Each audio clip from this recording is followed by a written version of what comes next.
దేవుడు తన దాసుల్ని నిలబెట్టి చాలా శ్రేష్టమైన మాటలు ఆయన మనకు అందించిన విధానాన్ని బట్టి మనము దేవునికి ఎంతో స్తుతించే బద్దులై ఉన్నాం. దేవుని యొక్క వాక్యము, ఆ వాక్యం మనకి ఎలాగొచ్చింది, ఆ వాక్యము ఎంత సంపూర్ణమైందో, ఆ వాక్యం ఎంత నమ్మదగినదో ఇప్పుడే మనము వింటూ వచ్చాం. అలాగైతే ఆ వాక్యములో మన ప్రభువైన యేసు క్రీస్తు గురించిన సంగతులు మనము చదివేవారుగా ఉంటున్నాం. యేసు ప్రభువే యూదులతో మాట్లాడుతూ లేఖనములో నా గురించి రాయబడి ఉన్నది అని ఆయన చెప్పాడు. ఈ సాయంకాల సమయంలో యేసు ప్రభు యొక్క దైవత్వాన్ని మనందరము కూడా కలిసి ధ్యానించబోతున్నాం. ఇది చాలా ఆసక్తికరమైన ఒక సంగతి, మనకు చాలా అవసరమైన ఒక పాఠము. అయితే నేను వ్యక్తిగతంగా సంతోషిస్తున్నాను ఏంటి అంటే, దేవుని వాక్యము ఎంత ఖచ్చితమైందో మనం ఇప్పుడే దేవుని దాసుని ద్వారా విన్నాం. ఆ వాక్యములో ప్రభువైన యేసు క్రీస్తు గురించి రాయబడిన సంగతులు ఉంటే ఆ సంగతులు ఇంకెంత ఖచ్చితమైందో మనం అర్థం చేసుకోగలము కదా. యేసు ప్రభువు కూడా తన గురించి చెప్తున్నప్పుడు ఈ లేఖనముని ఆయన ఆధారం చేసుకొని తన గురించిన సంగతులు తెలియపరిచాడు. అలాగైతే ఈ లేఖనం ఎవరిచ్చారు? దేవుడే ఇచ్చాడు. అంటే దేవుడే తన కుమారుడు గురించిన సంగతి మనకి తెలియపరిచేవాడుగా ఉన్నాడు అనే విషయాన్ని మనము ఈ సాయంకాల సమయంలో గ్రహించగలము. ఆహా, దేవుని వాక్యం ఎంత శ్రేష్టమైంది కదా. దేవుని వాక్యాన్ని ఇంకెంతగా మనం ప్రేమించే వారుగా ఉండాలి. ఆ వాక్యంలో ఉన్న మన ప్రభువైన యేసు క్రీస్తుని ఇంకెంతగా మనం ప్రేమించే వారంగా ఉండాలో మనము ఆలోచన చేస్తాం. అలాగైతే ఈ సాయంకాల సమయంలో మన అంశము ద డివినిటీ ఆఫ్ క్రైస్ట్, యేసు ప్రభు ఒక దైవత్వము. ఇది చాలా విస్తారమైన ఒక అంశము. చాలా సంగతులు ఈ విషయాల్లో మనం పరిగణించాలి, కానీ మనకున్న సమయంలోనే కొన్ని విషయాలు, కనీసం ఒక 8 లేకపోతే 7 అంశాలు యేసు ప్రభు దైవత్వాన్ని ప్రస్తావించి నేను మీతో మాట్లాడాలని ఆశపడుతున్నాను. ఎందుకంటే మనందరికీ కూడా ఈ అంశము చాలా అవసరమైంది. యేసు ప్రభు ఒక దైవత్వం మన అర్థమవుతేనే మన పొందిన రక్షణ, ఆ రక్షణలో ఉన్న శ్రేష్టత మనకు అర్థమవుతుంది. యేసు ప్రభు ఒక దైవత్వం అర్థమవుతేనే ఆయన్ని వెంబడించే విషయంలో మనము ఖచ్చితంగా ఉంటాం. యేసు ప్రభు ఒక శిష్యులు మీరు చూడండి, ఆయన 12 మంది శిష్యులు ఎన్నుకున్నాడు కదా. ఆ 12 మంది శిష్యులు ఒక్కడు తప్పిపోయాడు అనుకోండి, యూదా గురించి తర్వాత మాట్లాడదాం. మిగతా 11 మందిని మనం చూస్తే వాళ్ళు ప్రభు గురించి ఎంత శ్రమలు సహించాడో చూడండి. వాళ్ళు ఎంత వ్యతిరేకతను ఎదుర్కొన్నారు. వాళ్ళు యోహాన్ తప్ప మిగతా అందరూ కూడా హతసాక్షులయ్యారు. ప్రభు గురించి చాలా విషయాలు వాళ్ళు భరించారు, వ్యతిరేకతను సహించారు. అయినా సరే వారు ఎవ్వరు కూడా వెనకంజ వేయలేదు. వాళ్ళందరూ కూడా తన ప్రాణాన్ని ప్రభు కొరకై అర్పించారు. కారణం ఏమై ఉంటుంది? ఆయన కేవలము మానవుడై ఉంటే ఈ శిష్యులు ఎవరైనా సరే వెనక తిరిగే అవకాశం ఉంది, వెనకంజ వేసే అవకాశం ఉంది. అంత శ్రమలు ఎవరు సహిస్తారులే ఒక వ్యక్తి కొరకై అని.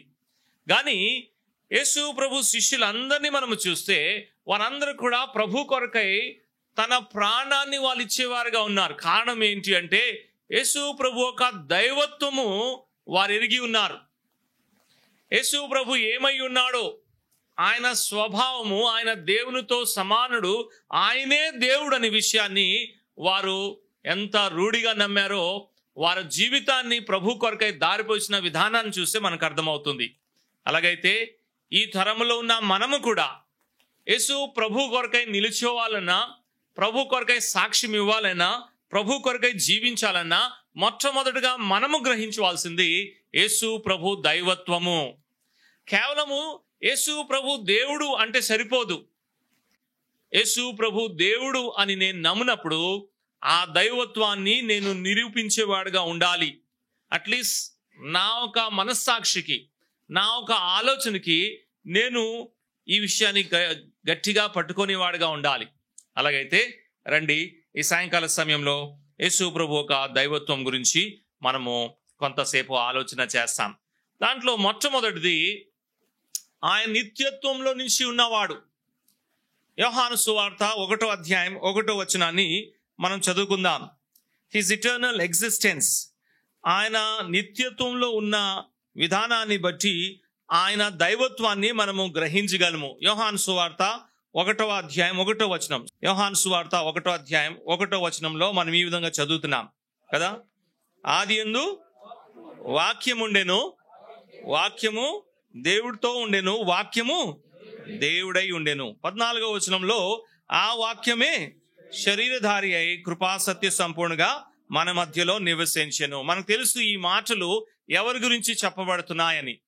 యోహాను సువార్త అంతా కూడా మనం చదివితే యేసు ప్రభు గురించి చెప్పబడిన ఉపోద్ఘాతంగా, లేకపోతే యేసు ప్రభు గురించి పరిచయం ఇస్తూ మాటలుగా ఈ మాటల్ని మనం చూడగలము.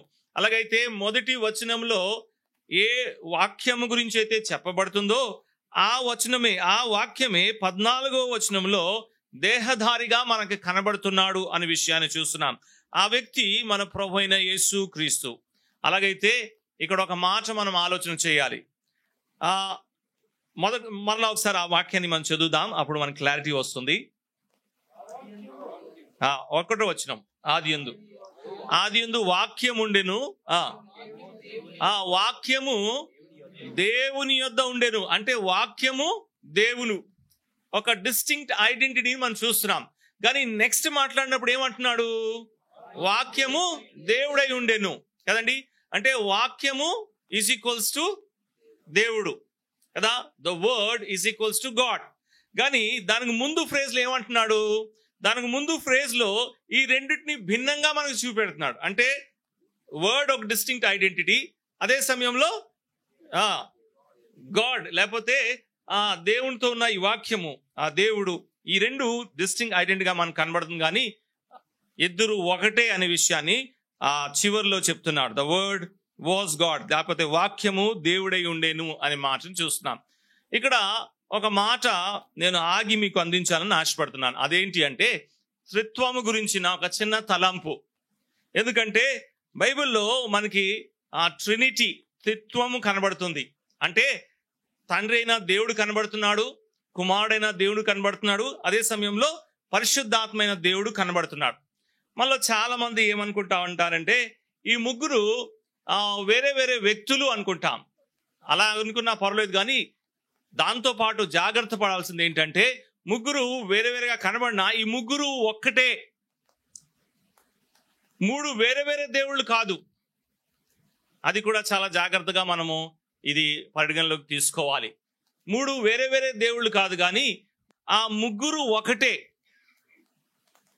తండ్రి ఎలాగైతే దేవుడై ఉన్నాడో కుమారుడు కూడా అలాగే దేవుడై ఉన్నాడు. కుమారుడు ఎలాగైతే దేవుడై ఉన్నాడో పరిశుద్ధాత్మ కూడా అలాగే దేవుడై ఉన్నాడు. ఇది త్రిత్వంలో చాలా ప్రాముఖ్యమైంది. ముగ్గురు ఇలాగా కనబడుతున్నారు కాబట్టి మనం ఇప్పుడు కూడా తండ్రి, కుమార, పరిశుద్ధాత్మ అని మాట్లాడతాం కాబట్టి ఒక వరుస క్రమం వస్తుంది. చాలా మంది ఆ వరుస క్రమాన్ని బట్టి ఏమనుకుంటారు? మొదటిగా తండ్రి కాబట్టి తండ్రి కుమారుడు కన్నా కొంచెం పెద్దవాడు, తర్వాత కుమారుడు, కుమారుడు తర్వాత పరిశుద్ధాత్మ దేవుడు అని మనము ఆర్డర్లో పెట్టడానికి మనం ప్రయత్నిస్తాం. మనం ఒక ఆర్డర్ అసైన్ చేస్తున్నాం, అది కూడా తప్పు.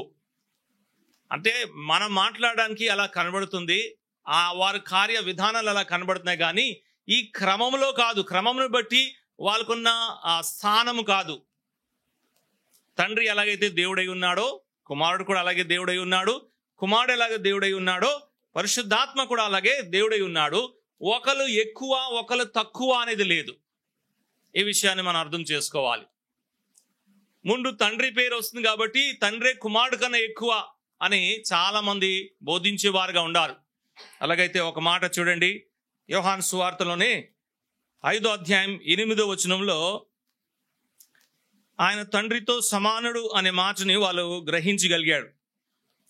యోహాను సువార్త 5వ అధ్యాయం 18వ వచనం, 5:18. ఎవరో ఒకరు చదవండి. దేవుని కుమారుడు అంటే దేవునితో సమానుడు అనే భావంతో యూదులు దాన్ని అర్థం చేసుకున్నారు. కాబట్టి సమానత్వము ఇది చాలా ప్రాముఖ్యమైనది. తండ్రి, కుమార, పరిశుద్ధాత్మ ఈ ముగ్గురు సమానుడు. మనకి ఇంకో ఆలోచన వస్తూ ఉంటుంది. మనం ఎక్కువ ఆలోచిస్తూ ఉంటాం కదా, మానవ రీతిగా. చెప్పాను కదా, ఈ ఆలోచన ఎప్పుడు వస్తుంది అంటే మానవ రీతిగా మనం ఆలోచన చేసినప్పుడు. ఎందుకంటే మనకి చిన్నప్పటి నుంచే స్కూల్లో కానీ కాలేజెస్లో కానీ ఒకటి అర్థమవుతుంది. ఎక్కడైనా ఆటల పోటీలో కూడా ఫస్ట్ ఎవరు, సెకండ్ ఎవరు, థర్డ్ ఎవరు కదా. దాన్ని బట్టి మనం ఏమనుకుంటాం, ఫస్ట్ వచ్చినవాడు గొప్పవాడు, సెకండ్ ఉన్నవాడు అతనికన్నా కొంచెం తక్కువ, థర్డ్ వచ్చినవాడు ఇంకా లాస్ట్ అని అలా అనుకుంటా ఉంటాం కదా. అలాగే ఈ ఆత్మ సంబంధమైన విషయాల్లో కూడా ఈ త్రిత్వం దగ్గర మనము ఆ పొజిషన్ని, ఆ స్థాయిని మనం అసైన్ చేసేవారుగా ఉంటున్నాం కదా. అలాగే చాలాసార్లు ఏమనుకుంటామంటే, ఇప్పుడు మనము ఆ త్రిత్వము అంటే తండ్రి ఉన్నాడు, కుమారుడు ఉన్నాడు, పరిశుద్ధాత్మ ఉన్నాడు కదా. ఇప్పుడు మనం ఎవరికి ప్రార్థన చేయాలి, ఎవరిని ఆరాధించాలి, వీరి పట్ల మన వైఖరి ఎలా ఉండాలి? మరి ముగ్గురు దేవుడు కదా, అంటే మూడు దేవుళ్ళగా మనం భావిస్తేనే ఇటువంటి ఆలోచన వచ్చేది. మరి నేను తండ్రినే నేను ప్రార్థన చేస్తున్నాను, మరి యేసు ప్రభుతో కుమారుడితో చేయట్లేదు కదా, మరి ఆయన ఏమనుకుంటాడు? తండ్రినే నేను ఆరాధిస్తున్నాను, కుమారుడిని ఆరాధించట్లేదు కదా, కాబట్టి ఆయన ఏమనుకుంటాడు? ఆయనే కదా నా గురించి శిలువ మీద మరణించాడు. కాబట్టి నేను ఇప్పుడు ఎవరితో ప్రార్థన చేయాలి, నేను ఎవరిని ఆరాధించాలి, నేను ఎవరిని ఏ విధంగా నా వైఖరి వాళ్ళ పట్ల ఉండాలని మన మానవ ఆలోచనలో మనం అనుకుంటా ఉంటాం. కానీ ఈ ముగ్గురు కూడా ఏకమై ఉన్నారు అనే విషయాన్ని మనం అర్థం చేసుకుంటే, ఆయన ఒక దైవ క్రమాన్ని మనకిచ్చాడు. పత్రికలో ఆ విషయాన్ని మనం చూస్తున్నాం. ఆ క్రమాన్ని బట్టి మనము వారి పట్ల మన వైఖరిని కలిగి ఉండాలి అనే విషయాన్ని దేవుని వాక్యం చెప్తుంది. ఉదాహరణకి మనము ఆరాధన దగ్గరికి వచ్చినప్పుడు కుమారుని ద్వారా తండ్రిని మనం ఆరాధిస్తున్నాం, అది ఆయన ఇచ్చిన క్రమము. కుమారుని ద్వారా తండ్రిని ఎలాగ ఆరాధిస్తున్నామంటే పరిశుద్ధాత్మ సహాయముతో మనం ఆయన ఆరాధిస్తున్నాం. పరిశుద్ధాత్మ సహాయంతో కుమారుని ద్వారా తండ్రి అయిన దేవునికి ఆరాధిస్తున్నాం. అలాగైతే ఈ ఆరాధన తండ్రి అయిన దేవునికే చెందుతుందా అంటే కాదు, ఆ త్రిత్వంలో ఉన్న ఆ ముగ్గురు వ్యక్తికి ఆరాధన వెళ్తుంది. అంటే మనకేమనిపిస్తుందంటే తండ్రినే నేను ఆరాధిస్తున్నాను కానీ కుమారుని పరిశుద్ధాత్మ నేను ఆరాధించట్లేదు కదా అని మనకు అనిపిస్తుంది. కానీ అలా కాదు, ఈ ముగ్గురు ఏకమై ఉన్నారు కాబట్టి ఈ ఆరాధన ఈ ముగ్గురికి చెందుతుంది. ఈ విషయాన్ని మనం ఆలోచన చేస్తాం. అలాగైతే యేసు ప్రభు ఒక దైవత్వం గురించి మరలా మనం తిరిగి వస్తాం. ఆ దైవత్వంలో ఆయన నిత్యత్వం నుంచి ఉన్నవాడు, ఇటర్నల్ ఎగ్జిస్టెన్స్. చాలాసార్లు మనకు వచ్చే సమస్య ఏంటి అంటే, లేకపోతే మనం ఎదుర్కొనే ప్రశ్న ఏంటంటే, యేసు ప్రభు 2000 సంవత్సరం క్రితమే కదా వచ్చాడు, కాబట్టి ఆయన దేవుడు కాదు, ఆయన 2000 సంవత్సరం క్రితమే ఆయన ఉనికిలో వచ్చాడు అని చాలా మంది మనని ప్రశ్నిస్తూ ఉంటారు. కానీ దేవుని లేఖనం మనకేం చెప్తుంది? ఇందాకలే లేఖనము ఎంత ఖచ్చితమైందో మనం నేర్చుకుంటున్నాం కదా. అలాగైతే అబద్ధాన్ని దేవుడు తన లేఖనము తన కుమారుడు గురించి మనకు అందిస్తున్న సాక్ష్యం ఏంటి అంటే, ఈ కుమారుడు అనగా మన ప్రభు అయిన యేసుక్రీస్తు ఆయన నిత్యత్వంలో అంటే ఆదిలో నుంచే దేవునితో ఉన్నవాడు, ఆదిలోనే ఆయన దేవుడై ఉన్నవాడు అనే విషయాన్ని అది మనకు తెలియపరుస్తుంది. అలాగైతే ఇది యేసు ప్రభు దైవత్వంతో ఎంత చక్కటి మాట అని మనం జ్ఞాపకం చేసుకోవాలి. 2000 సంవత్సరం క్రితం ఆయన ఈ లోకంకి వచ్చాడు, అప్పటి నుంచి ఆయన ఉనికిలో వచ్చాడు అనేది లేదు. ఈ లోకంలో వచ్చే ముందు కూడా ఆయన దేవునితో ఉన్నాడు, ఆది నుంచి ఆయన దేవునితో ఉన్నాడు. ఈ విషయాన్ని మనము జ్ఞాపకం చేసుకోవాలి కదా. అలాగైతే ఇది చాలా ప్రాముఖ్యమైనది. ఇటర్నల్ ఎగ్జిస్టెన్స్, ఆయన నిత్యత్వం నుంచి దేవునితో ఉన్నవాడు, నిత్యత్వములో ఆయన దేవుడై ఉన్నవాడు అనే విషయాన్ని మనం జ్ఞాపకం చేసుకుంటున్నాం. రెండవది, సృష్టితో ఆయనకున్న సంబంధం. యేసు ప్రభు సృష్టితో ఉన్న సంబంధాన్ని మనం చూస్తే యోహానే తన సువార్తలో రాస్తూ ఇలాగ అంటున్నాడు. చూడండి, 3వ వచనం చదువుదాం. 1వ అధ్యాయము 3వ వచనం. యోహాను సువార్త 1వ అధ్యాయం 3వ వచనం. కలిగిన ఏది ఆయన లేకుండా కలగలేదు. యేసు ప్రభువుని గురించే ఈ మాటను సూచిస్తూ సృష్టితో ఆయనకున్న సంబంధాన్ని తెలియపరుస్తున్నాడు. ఏమంటున్నాడు అంటే, ఈ సృష్టిలో కలిగి ఉన్న అన్నీ కూడా ఆయన ద్వారా కలిగి చేయబడింది, ఆయన మూలముగా, ఆయన ద్వారా. ఆయనే సృష్టికర్త. ఆయన సృష్టికర్త, ఆయన దైవత్వాన్ని సూచిస్తుంది కదండి. చూడండి, కొలస్సీ పత్రికలో కూడా పౌలు ఏమంటున్నాడు? 1వ అధ్యాయంలో, కొలస్సీ పత్రిక 1వ అధ్యాయం 15వ వచనాన్ని మనం చదువుకుందాం. Colossians chapter 1 and verse 15. 15 నుంచి ఆ కిందకు వెళ్తే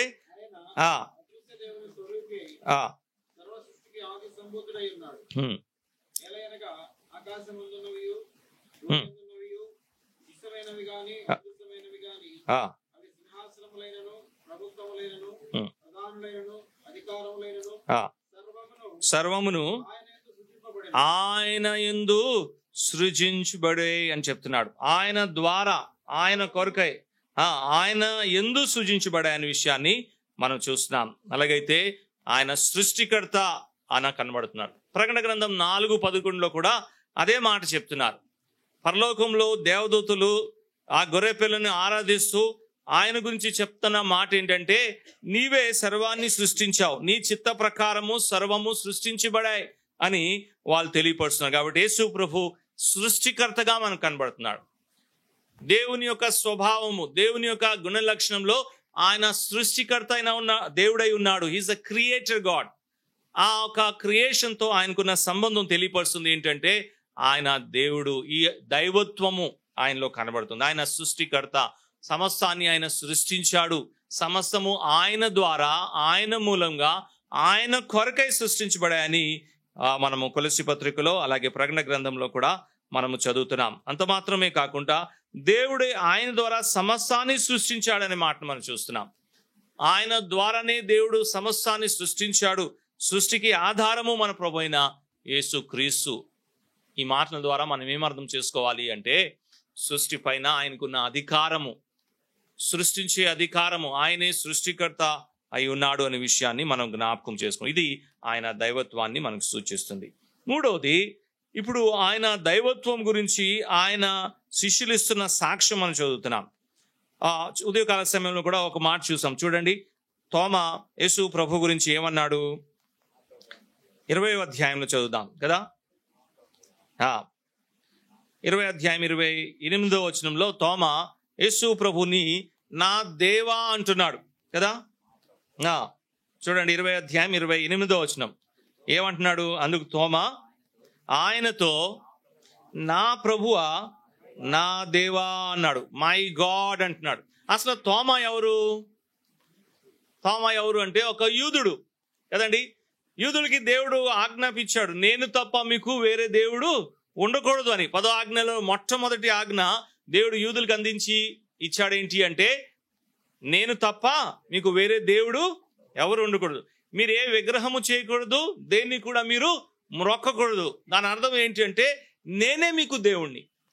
అలాంటి ఒక యూదుడు ఇప్పుడు ఒక వ్యక్తిని ఏమంటున్నాడు చెప్పండి? ఆయన ముందున్న ఒక వ్యక్తి ఎదుట బహుశా సాగిలిపడి ఒక వ్యక్తిని ఆయన ఏమంటున్నాడు? నా దేవా అంటున్నాడు కదండి. సరే, తోమా అంత చదువుకున్నవాడు కాదు, లేకపోతే లేఖనం తెలియదేమో అనుకుంటాం. అలాగైతే అపోస్తలుడైన పౌలు ఫరిసీయుడు కదా. పౌలు ఏమన్నాడు చూడండి, తీతు పత్రిక 2వ అధ్యాయం 13వ వచనంలో ఫరిసీయుడైన పౌలు అంటున్నాడు ఈ మాట. వాక్యంని బాగా ఎరిగినవాడు, వాక్యంని బాగా చదివి అర్థం చేసుకున్నవాడు, ప్రభువైన యేసు క్రీస్తు గురించి ఆయన ఏమంటున్నాడు చూడండి, గొప్ప దేవుడు అన్నాడు కదా. మహాదేవుడు తెలుగులో, రైట్. మహాదేవుడు మన రక్షకుడైన యేసు క్రీస్తు. పౌలు మరి మాట అంటున్నాడే, గమాలియేలు పాదము కింద కూర్చొని లేఖనాన్ని నేర్చుకున్నాడు. గమాలియేలు యేసు ప్రభు గురించి ఏం చెప్పలేదు, కానీ తండ్రి అయిన దేవుడు పాత నిబంధనలో యెహోవా నామము కలిగిన దేవుని గురించి చెప్తూ అపోస్తలుడైన పౌలుకి ఏం నేర్పించుంటాడు? జాగ్రత్త, ఆయన మాత్రమే దేవుడు. 10 ఆజ్ఞల్లో మొట్టమొదటిది నువ్వు తెలుసుకోవాలి అపోస్తలుడైన పౌలుకి చెప్తున్నాడు. గమలీయేలు అప్పటికి ఇంకా పౌలు ప్రభు నమ్ముకోలేదు కదా. గమలీయేలు పాదం దగ్గర ఉండి నేర్చుకున్నప్పుడు ఈ పాఠము నేర్చుకొని ఉంటాడు. మనము యూదులము, దేవుని ద్వారా ప్రత్యేకించబడ్డాము. దేవుడు ప్రత్యేకంగా మనల్ని దర్శనం ఇచ్చి తన వాక్కుని మనకి ఇచ్చాడు. దాంట్లో మొట్టమొదటిది ఆయన తప్ప మనకు వేరే దేవుడే ఉండకూడదు అని ఆయన చెప్పాడు. ఆయనే దేవుడు. ఆ విషయాన్ని ఖచ్చితంగా నేర్చుకున్నాడు, నమ్మాడు, అలాగే జీవించాడు. ఇప్పుడు యేసు ప్రభుని తెలుసుకున్న తర్వాత ఏమంటున్నాడు యేసు ప్రభు గురించి? యేసు ప్రభుని ఏమన్నాడు? దేవుడు అని చెప్తున్నాడు కదండి. ఒక చక్కటి నిష్ఠ గరిష్ట కలిగిన యూదుడు కూడా యేసు ప్రభు గురించి దేవుడు అని చెప్తున్నాడు. కాబట్టి ఇది చాలా ప్రాముఖ్యమైంది. పేతురు కూడా అన్నాడు కదా, చూడండి 2వ పత్రికలో 1:1 ఆ మాట మనం చదువుతున్నాం. పేతురు కూడా అదే మాట చెప్తున్నాడు.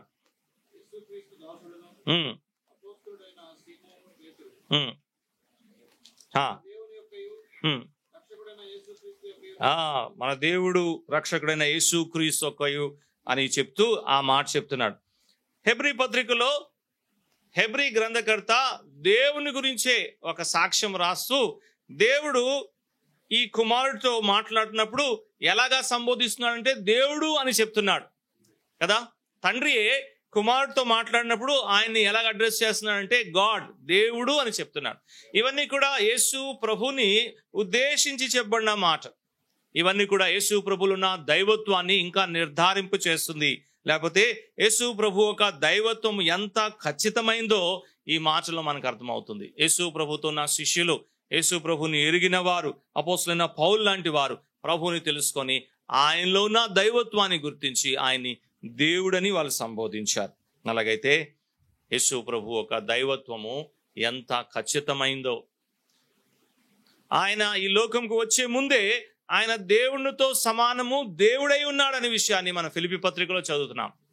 ఆయన దేవునితో సమానుడు, దేవుని యొక్క స్వారూప్యములో ఉన్నవాడు అని ఫిలిప్పీ పత్రికలో ఆయన స్వారూప్యము, ఆయన దైవత్వం గురించి చదువుతున్నాం. ఈ లోకంలో వచ్చిన తర్వాత ఆయన తన దైవత్వాన్ని ఎలాగా ఆయన ప్రదర్శించాడు అనే విషయాన్ని మనము ఒకసారి ఆలోచన చేస్తాం కదా. ఆయన ఆది నుంచి ఉన్నవాడు, నిత్యత్వం నుంచి ఆయన దేవుడు, దేవునితో సమానుడు విషయాన్ని మనం చూసాం.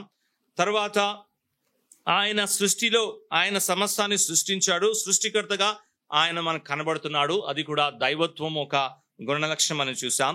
యేసు ప్రభుతో ఉన్నవారు ఆయన దైవత్వాన్ని గుర్తించారు. అలాగైతే ఆయన తన దైవత్వాన్ని లోకంలో ఎలా ప్రదర్శించాడు? యూదులు చాలాసార్లు యేసు ప్రభు ఒక దైవత్వాన్ని వాళ్ళు ఎన్కౌంటర్ చేశారు. అంటే చాలాసార్లు యేసు ప్రభు ఒక దైవత్వాన్ని వాళ్ళు ఎదుర్కొన్నారు, కానీ వారు దాన్ని గ్రహించలేదు అంతే. చూడండి, మార్క్స్ వార్తలో యేసు ప్రభు ఒక వ్యక్తిని ఏం చేశాడు? పక్షవాయు గల ఒక వ్యక్తిని వాళ్ళు తీసుకొచ్చారు మార్క్స్ వార్త 2వ అధ్యాయంలో. అప్పుడు యేసు ప్రభు ఆ వ్యక్తిని చూసి, కుమారుడా, నీ పాపము క్షమించబడా అని చెప్పాడు కదా. 5వ వచనంలో ఆ మాట మనం చదువుతున్నాం. మార్క్స్ వార్త 2వ అధ్యాయంలో 5వ వచనంలో యేసు ప్రభు ఆ వ్యక్తితో ఏమన్నాడు? కుమారుడా, నీ పాపము క్షమించబడాయి. He is displaying his divinity there. ఆయన దైవత్వాన్ని ఇక్కడ వారు వెంటనే ఏమన్నారు చెప్పండి? అసలు దేవుడు తప్ప ఎవరు పాపముని క్షమించగలడు? 7వ వచనాన్ని చదువుదాం ఒకసారి. దేవుడు ఒక్కడే తప్ప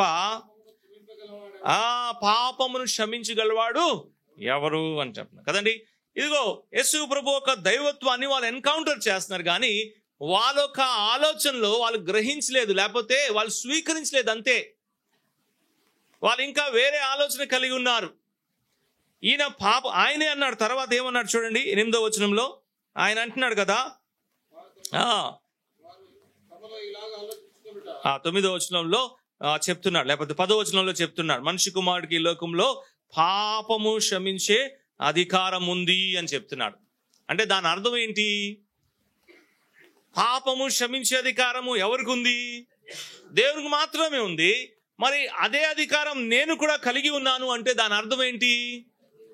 దేవునితో సమానుడని అర్థం. యేసు ప్రభు తన దైవత్వాన్ని ఇలా ప్రదర్శిస్తున్నాడు. అంత మాత్రమే కాదు, దేవుడు తన తండ్రి అని ఆయన తన దైవత్వాన్ని ప్రదర్శించాడు. నేను తండ్రితో సమానుని, ఆయనతో నాకున్న సంబంధాన్ని ఆయన తెలియపరిచాడు. అయినా సరే వాళ్ళు ఒప్పుకోవడానికి ఇష్టపడలేదు. అయితే ఆయన తన మాటల ద్వారా ఆయన తన దైవత్వాన్ని ప్రదర్శించాడు. తన అధికారము ద్వారా తన దైవత్వాన్ని ప్రదర్శించాడు. సూచక్రియల ద్వారా తన దైవత్వాన్ని ఆయన ప్రదర్శించాడు. చనిపోయిన ఒక వ్యక్తిని ఆయన లేపాడు కదా. అంటే లాజరుని లేపాడు, పట్టణంలో ఉన్న విధవరాలు కుమారుని లేపాడు, యాయిర్ కుమార్తెని కూడా లేపాడు. చనిపోయిన వ్యక్తిని మరలా ఆయన తిరిగి లేపాడు, జీవము పోసాడు కదా. అదే యోహానులో ఉన్న ఆయన యందు జీవముండెను అంటారు. ఆయనే జీవమై ఉన్నాడు. ఆయన తన దైవత్వాన్ని ఈ విధంగా ప్రదర్శింపు చేశాడు. అయినా సరే వారు వదలలేదు. అలాగైతే ప్రభుని వెంబడిస్తున్న మనము ఈ మాటను పట్టుకుందాం. అవును, ఇదిగో ఈ మాటలను బట్టి ఇదిగో ఆయనలో ఉన్న దైవత్వం ప్రదర్శించబడుతుంది. మనందరము కూడా ఈ విషయాన్ని రూఢిగా నమ్మి ఆయన వెంబడించేవారుగా ఉండి ఆయన తన దైవత్వాన్ని ప్రదర్శించాడు. అంత మాత్రమే కాకుండా దేవునికి ఉన్న కొన్ని సామాన్యమైన లక్షణాల గురించి మనం మాట్లాడి మనము ముగించుకుందాం కదండి. దేవుడై ఉంటే ఆయన సర్వాధికారి అయి ఉండాలి అని మనం చెప్తా ఉంటాం కదా. ది ఓమ్నిపోటెన్స్, సర్వాధికారము. యేసు ప్రభు మత్తయి సువార్తలో తన శిష్యులతో మాట్లాడుతూ ఏమన్నాడంటే, భూమి ఆకాశం సమస్త అధికారము నాకు ఇవ్వబడింది అన్నాడు కదా. 28వ అధ్యాయంలో చూడండి, మత్తయి సువార్త 28వ అధ్యాయం 18వ వచనం, వర్స్ 18.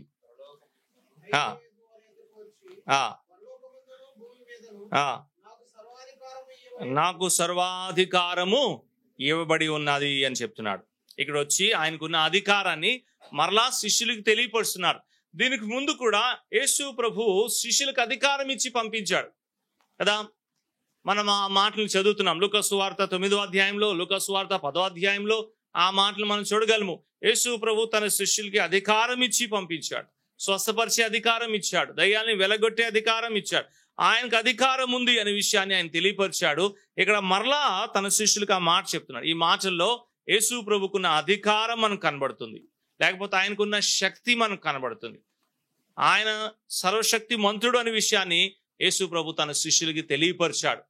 ఆయన సమస్తాన్ని చేయడానికి శక్తిమంతుడు, సమర్థుడు అనే విషయాన్ని ఆయన తెలియపరుస్తున్నాడు. లేఖనంలో ఆయన శక్తిని మనం చూస్తున్నాం కదా. ఆయనకు అసాధ్యమైంది ఏది లేదు అనే విషయాన్ని ఆయన తన శిష్యులకి తెలియపరుస్తూ తన సర్వాధికారాన్ని లేకపోతే తన సర్వశక్తిమంతుడని విషయాన్ని ఆయన తెలియపరిచాడు. హీఈస్ ఓమ్నిపోటెంట్, ఆయన సర్వాధికారి, సర్వశక్తిమంతుడు అనే విషయాన్ని మనం చూస్తాం. అంతే మాత్రమే కాకుండా ఇంకా కొన్ని సందర్భాల్లో చూడండి, మార్క్స్ వార్తలో 4వ అధ్యాయం చివరి వచనాల్లో ఆయనకున్న అధికారాన్ని ఎలా ప్రదర్శిస్తున్నారో మనం చూస్తున్నాం. 4వ అధ్యాయంలో ఒక చిన్న మాట మనం అక్కడ చూస్తే, అక్కడ గాలియు తుఫాన్ని ఆయన తన మాట చేత ఆపేవాడుగా ఉన్నాడు కదా. 39వ వచనం, 4వ అధ్యాయం 39వ వచనం. ఆయన లేచి గాలిని గర్దించి నిశ్శబ్దమై ఊరుకోమని చెప్పాను, గాలి అణిగి. ఆయనకున్న అధికారము, నీటిని గాలిని ఆయన మాట చేత. అంత మాత్రమే కాదు, లాజర్ని కూడా ఆయన తన మాట చేతనే లేపాడు. లాజరు బయటికి రా అంటే లాజరు బయటికి వచ్చేసాడు మాట చేత. ఆ అధికారము, ఆయన మాటలో అధికారం మనకు కనబడుతుంది కదా. ఆయన సర్వాధికారి అనే విషయాన్ని మనం జ్ఞాపకం చేస్తాం. ఆయన సెలవుతో ఇదిగో లాజరు బయటికి వచ్చాడు, ఆయన సెలవుతో గాలి తుఫాను ఆగిపోయింది. ఇంకో మాట మనం ఆలోచన చేస్తే, ఒక సందర్భంలో యేసు ప్రభు నీటి మీద నడుస్తూ వచ్చాడు. ఆయన నడుస్తూ శిష్యుల దగ్గరికి వస్తున్నప్పుడు పేతురు చూసి అన్నాడు, ప్రభువా నీవైతే నన్ను కూడా ఏం చేయమన్నాడు, నన్ను కూడా నీ యొద్దకు నీటి మీద అలా నడుచుకొని రానివ్వంటే యేసు ప్రభు ఏం చేశాడు చెప్పండి. ఆ సామాన్యమైన మానవుడైన పేతురుని కూడా ఏం చేశాడు చెప్పండి, ఆయన నీటి మీద నడిపించాడు. తర్వాత పేతురు గాలిని చూసి భయపడి మునగసాగిన అది వేరే విషయం, కానీ ఒక సామాన్యమైన మనిషిని కూడా ఆయన ఏం చేశాడు చెప్పండి, తన మాట చేత ఆ నీటి మీద ఆ వ్యక్తిని నడిపించాడు. సర్వాధికారి, ఆయన సర్వని చేసేవాడుగా ఉన్నాడనే విషయాన్ని మనము జ్ఞాపకం చేసుకున్నాం. అంత మాత్రమే కాదు, ఆయన సర్వజ్ఞాని అయి ఉన్నాడు. ఓమ్నిసియన్స్ అంటాం కదా. ఆయన సర్వజ్ఞాని, సమస్తాన్ని ఆయన ఎరిగిన వాడై ఉన్నాడు. ఈ లోకంలో ఉంటుండగా ఆయన దైవత్వాన్ని ఆయన ప్రదర్శిస్తూ ఆయన గురించి చెప్పబడిన మాట, మనుషులందరూ హృదయంలో ఏముందో ఆయన ఎరిగిన వాడై ఉన్నాడు. యోహాను సువార్త 2వ అధ్యాయం చివరిలో ఏ మనిషి గురించి కూడా ఆయనకి మనం చెప్పవసరం లేదు. మనిషి హృదయంలో ఏముందో తెలుసు, మనుషుల ఆలోచన ఏముందో, ఏం ఆలోచిస్తున్నారో కూడా తెలుసు. ఇందాకలా మనం చూసాం కదా మార్క్స్ వార్తలో, వాళ్ళు ఏం పైకి చెప్పలేదు కానీ వాళ్ళు మాట్లాడుతున్నారు. ప్రభు అక్కడ రాయబడిన మాట, వాళ్ళ ఆలోచన ఎరిగి అన్నాడు, నోయింగ్ దేర్ థాట్స్. కాబట్టి ఆయన సర్వజ్ఞాని అయి ఉన్నాడు. ఉదయకాల సమయంలో మనం చూసినట్లు బెతానియాలో లేకపోయినా సరే లాజరు చనిపోయాడు అనే విషయాన్ని ఆయన తెలియపరిచేవాడుగా ఉన్నాడు. ఆయన సర్వజ్ఞాని అయి ఉన్నాడు అనే విషయాన్ని మనము జ్ఞాపకం చేసుకున్నాం. సమస్తాన్ని ఆయన ఎరిగి ఉన్నాడు అనే విషయాన్ని మనం జ్ఞాపకం చేసుకున్నాం కదా. ఒకసారి చూడండి, యోహాను సువార్త 6వ అధ్యాయం 64వ వచనంలో కూడా ఆ మాట యోహాను రాస్తూ మనకు అందిస్తున్నాడు. యోహాను సువార్త 6వ అధ్యాయం 64వ వచనం చూడండి.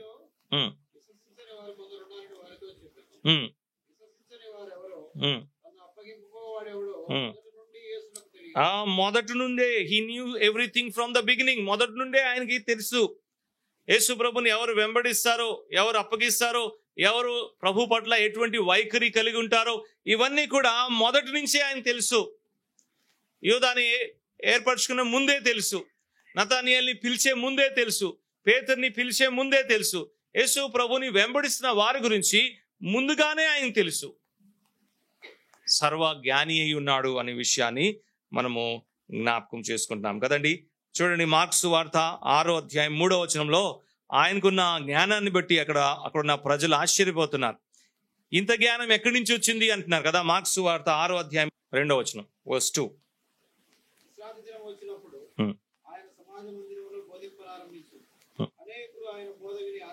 అనేకులు ఆయన బోధ విని ఆశ్చర్యపోయి ఈ సంగతులు ఎక్కడి నుంచి వచ్చాయి, ఇంత జ్ఞానం, ఇతనికి ఇవ్వబడిన ఈ జ్ఞానం ఎటువంటిదో అంటున్నారు. ఆయన జ్ఞానము ఆయన ఎలా తెలుసుకున్న, ఇంత నాలెడ్జ్, ఇంత జ్ఞానం ఇతనికి ఎక్కడి నుంచి వచ్చిందని వాళ్ళు ఆశ్చర్యపోయారు. కానీ గ్రహించలేకపోతున్నారు, వాళ్ళు దాన్ని అంగీకరించలేకపోయారు. పాపము క్షమించబడే అధికారం ఉంది అంటే ఆయన దైవత్వాన్ని వాళ్ళు అంగీకరించలేదు, గ్రహించలేకపోయారు. గాలిని నీటిని ఆయన ఆపినప్పుడు, చనిపోయిన వారిని కూడా లేపినప్పుడు వాళ్ళు వింటున్నారు కానీ దాన్ని అంగీకరించట్లేదు. లాజర్ని తిరిగి లేపాడు కదా, లాజర్కి తిరిగి లేపాడనే విషయాలు యూదులు చాలా మంది వారు కన్నాలా చూశారు. అయినా సరే అక్కడ రాయబడిన మాట ఏంటంటే లాజర్ని చంపాలనుకుంటున్నారు. యేసు ప్రభుని ఎలాగా వాళ్ళు చంపాలనుకుంటున్నారు కానీ లాజర్ని కూడా చంపాలనుకుంటున్నారు. అంటే చనిపోయిన ఒక వ్యక్తిని తిరిగి లేపాడు కదా, ఎంత శక్తి ఇతని దగ్గర అయి ఉంటుంది. ఈయన ఖచ్చితంగా ఆ దేవుడు, ఆయనలో ఉన్న దైవత్వము, వాటిని వాళ్ళు గ్రహించట్లేదు, వ్యతిరేకించడానికే ప్రయత్నిస్తున్నారు. అలాగైతే ఇదిగో ఇక్కడ కూడా ఇంత జ్ఞానము ఇతనికి ఎక్కడి నుంచి వచ్చిందని ఆశ్చర్యపోతున్నారు కానీ ఈ దైవత్వంలో ఉన్న విషయాల్ని వాళ్ళు గ్రహించలేకపోయారు. అలాగైతే మనం ఈ విషయాల్ని జాగ్రత్తగా పట్టుకుందాం. మన ప్రభువైన యేసుక్రీస్తు ఆయనలో ఉన్న దైవత్వము, ఆయనకున్న జ్ఞానము, ఆయనకున్న శక్తి, ఆయనకున్న ప్రభావము, అవన్నీ కూడా మనకేం తెలియపరుస్తుందంటే ఇతను ఎవరు, సామాన్యమైన వ్యక్తి మాత్రం కాదు. ఆయన ఎవరు అంటే దేవాది దేవుడే కదండి. అలాగైతే చూడండి, లూకాసు వార్త 2:47 కూడా ఒక మాట చదువుదాం. లూకాసు వార్త 2:47 యేసు ప్రభు మందిరంలో ఉన్నప్పుడు వాళ్ళు కూడా ఆ మాటను చూసి అక్కడ ఉన్న వారు ఆశ్చర్యపోయారు. ఆ యేసు ప్రభుకున్న జ్ఞానాన్ని బట్టి ఆశ్చర్యపోయారు.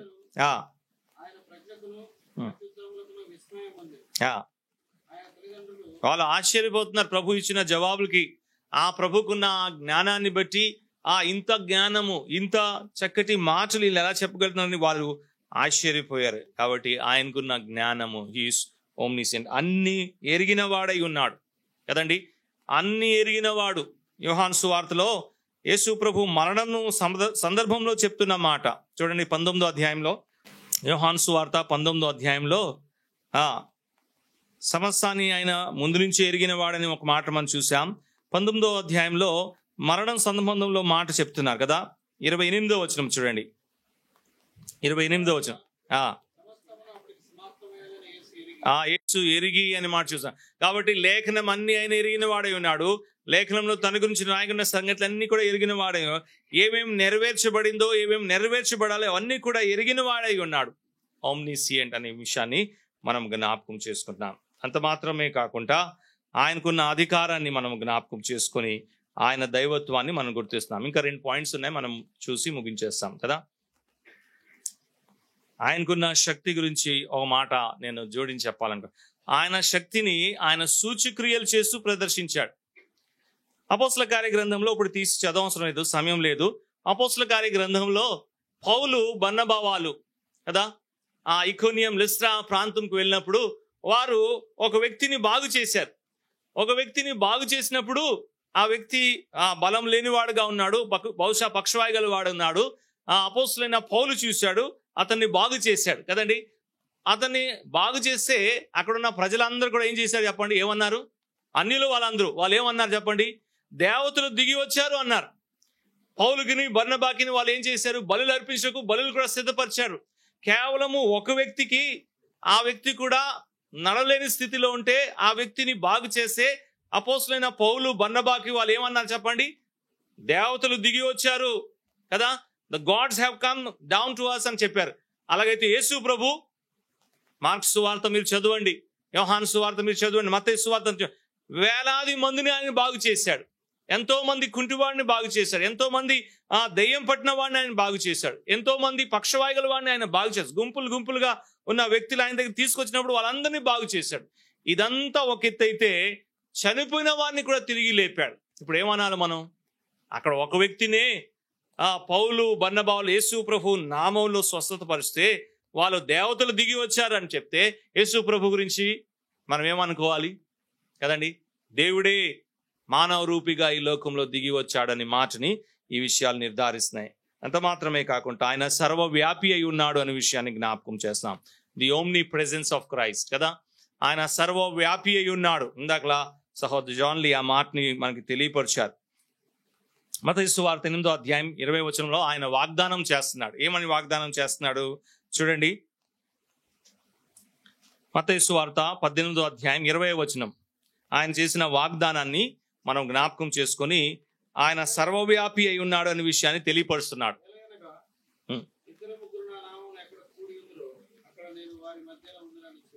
ప్రభు ఏమంటున్నాడంటే, ఎక్కడైతే 2-3 నా నామములో కూడి ఉందిరో అక్కడ నేను వారి మధ్యలో ఉంటాను అని చెప్పాడు కదా. ఇక్కడ ఈ మాటల్లో యేసు ప్రభు ఆయన సర్వవ్యాపి అయి ఉన్నాడు అనే విషయాన్ని ప్రస్తావిస్తున్నాడు. ఎక్కడైతే 2-3 యేసు ప్రభు నామంలో కూడి ఉంటారో, దోర్నాల్లో కూడి ఉంటే అక్కడ నేను ఉంటానని చెప్పాడు. విశాఖపట్నంలో కూడి ఉంటే అక్కడ నేను ఉంటానని చెప్పాడు. లేకపోతే కాకినాడలో కూడి ఉంటే నేను అక్కడ ఉంటాను. ప్రపంచం వ్యాప్తంగా ఎక్కడైనా అన్నాడు. ఆయన సర్వవ్యాపి అయి ఉన్నాడు అనే విషయాన్ని ఈ మాటలో అన్ని చోట్ల ఆయన తన సన్నిధిని ఉంచాడు అనే విషయాన్ని తెలియపరుస్తాడు. ఆయన అన్ని చోట్ల ఉండగలడు, అన్ని చోట్ల ఆయన ఉన్నవాడు అనే విషయాన్ని యేసు ప్రభు తెలియపరుస్తున్నాడు. అలాగైతే ఆయన ఓమ్ని పొటెంట్, సర్వశక్తిమంతుడై ఉన్నాడు. ఓమ్నిసియంట్, ఆయన సర్వజ్ఞాని అయి ఉన్నాడు. అలాగే ఓమ్ని ప్రెజెన్స్, ఆయన అన్ని చోట్ల ఉన్నవాడు. ఇవన్నీ కూడా దైవత్వంతో ఉన్న లక్షణం. ఇవన్నీ కూడా యేసు ప్రభులో మనం చూస్తున్నాం. ఇవన్నీ కూడా యేసు ప్రభులో ఉన్న దైవత్వాన్ని నిర్ధారించి మనకి తెలియపరుస్తుంది. అంత మాత్రమే కాదు, ఒక మాట మన హెబ్రీ పత్రికలో చదువుతాం. 13వ అధ్యాయం 8వ వచనం. హెబ్రీ పత్రిక 13వ అధ్యాయం 8వ వచనాన్ని మనం చదివితే అక్కడ యేసు ప్రభు గురించి ఒక మాట మనం చదువుతున్నాం. 7వది, ఆయన మార్పు లేని వాడుగా మనకు కనబడుతున్నాడు. యేసు క్రీస్తు నిన్న నేడు ఒకటే రీతిగా ఉన్నాడు, యుగ యుగములకు ఒకే రీతిగా ఉన్నాడు అని మాటలు మనం చూసినప్పుడు మార్పు లేని వాడుగా ఆయన మనం చూస్తున్నాం కదా. ఇమ్యూటబిలిటీ, ఆయన మార్పు లేనివాడు, ఆయన ఎల్లప్పుడూ ఒకే రీతిగా ఉన్నాడు. నిన్న నేడు నిరంతరము ఏకే రీతిగా ఉన్నవాడు, మార్పు లేనివాడుగా మన ప్రభుని చూస్తున్నాం. అలాగైతే ఇది దైవత్వము, ఇది ఆయన దైవత్వం ఒక ప్రదర్శన అనే విషయాన్ని చూస్తున్నాం. నా ప్రియ సహోదర సహోదరి, యేసు ప్రభు యందు విశ్వాసం ఉంచి ఆయన్ని వెంబడిస్తున్నాం. మనము ఆయనలో ఉన్న ఈ దైవత్వాన్ని మనం గుర్తిస్తున్నామా? ఆయనలో ఉన్న ఈ దైవ లక్షణాన్ని మనము పట్టుకున్నామా? లేకపోతే అవును యేసు ప్రభు దేవుడు అంత మాత్రమే నాకు తెలుసు అని మనం ఊరుకుంటున్నామా? లేదు, నా ప్రభు ఇదిగో ఆయన ఆది నుంచి ఉన్నవాడు, నా ప్రభు సర్వవ్యాపి అయి ఉన్నాడు, నా ప్రభు సర్వజ్ఞాని అయి ఉన్నాడు, నా ప్రభు సర్వశక్తిమంతుడు, నా ప్రభు ఈ సృష్టిని సృష్టించిన సృష్టికర్త, ఆయన మార్పు లేనివాడు, ఆయన అధికారం కలిగిన వాడు, ఆయన దైవత్వము నేను ఎరిగి ఉన్నానని ఖచ్చితంగా నిర్ధారించి మనము చెప్పగలమా? ఒకవేళ లేకపోతే ఈ విషయాన్ని మనం మరలా ధ్యానిస్తాం. ఆయనలో ఉన్న దైవత్వాన్ని పట్టుకొని ఆ ప్రభుని వెంబడించి ఆయన నామాన్ని మహింపరుస్తాం. అలాగైతే ఈ సాయంకాల సమయంలో ఈ కూడికలో ఇంకెవరైనా సరే యేసు ప్రభు ఒక దైవత్వాన్ని రుచి చూచిన వారు, ఇంకా రుచి చూడని వారు ఎవరైనా ఉంటే, ఇగో ఈ సాయంకాల సమయంలో ఆ వాక్యమే కృపా సత్య సంపూర్ణగా మన మధ్యలో నివసించెను అని మాటను చదువుతున్నాం. మన కొరకై ఆయన దేహధారి అయి లోకంలో వచ్చాడు. ఎందుకు వచ్చాడు? మన చేసిన పాపము అపరాధము ఒక శిక్ష తన దేహంలో భరించుటకు మన కొరకై ఆయన దేహధారి అయి మన శిక్ష మన పాపం అంతా తన దేహం మీద భరించి ఆయన శిలువలో మరణించి ఆయన సమాధి చేయబడి ఆయన 3వ దినాన తిరిగి లేచాడు. నీ పాపం శిక్ష అంతా కూడా ఆయన భరించాడు. నా పాపం శిక్ష అంతా ఆయన భరించాడు. నాకు బదులుగా నీకు బదులుగా ఆ శిలువలో ఆయన మరణించి తన రక్తాన్ని కార్చి మన కొరకై పాప క్షమాపణ రక్షణని సిద్ధపరిచాడు.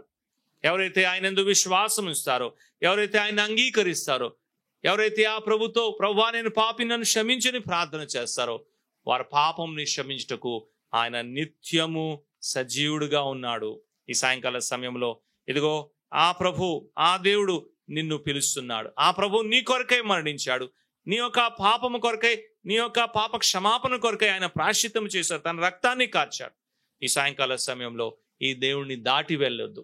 ప్రభునేసు క్రీస్తు విశ్వాసం ఉంచితే నీకు నిత్య రక్షణ. ఆయన గొప్ప దేవుడు, ఆయన రక్షకుడై ఉన్నాడు. ఈ విషయాన్ని అంగీకరిస్తే నీకెంతో ఆత్మీయమైన మేలు, నీ పాప క్షమాపణ, నిత్య రక్షణ, ఆ నిత్యము ఆ దేవునితో ఉండే గొప్ప భాగ్యం నీవు పొందుతావు. ఈ సాయంకాల సమయంలో ఇంకెవరైనా యేసు ప్రభువునందు విశ్వాసం ఉంచి రక్షణ పొందాలి అనుకున్న వారు ఈ కూడిక అయిన తర్వాత మమ్మల్ని సంప్రదిస్తే ఎలాగా ప్రభుని విశ్వసించి మీరు ఈ రక్షణ పొందగలరో మీకు తెలియపరుస్తాం. విశ్వసించిన మనమందరము కూడా ప్రభు దైవత్వాన్ని చాటి చెప్తాం. ఆ దైవత్వంలో ఆనందిస్తూ ఆయన్ని కీర్తించి ఆయన మహింపరుస్తాం. అలా చేయుటకు ప్రభు మనందరికీ సహాయం చేయను గాక.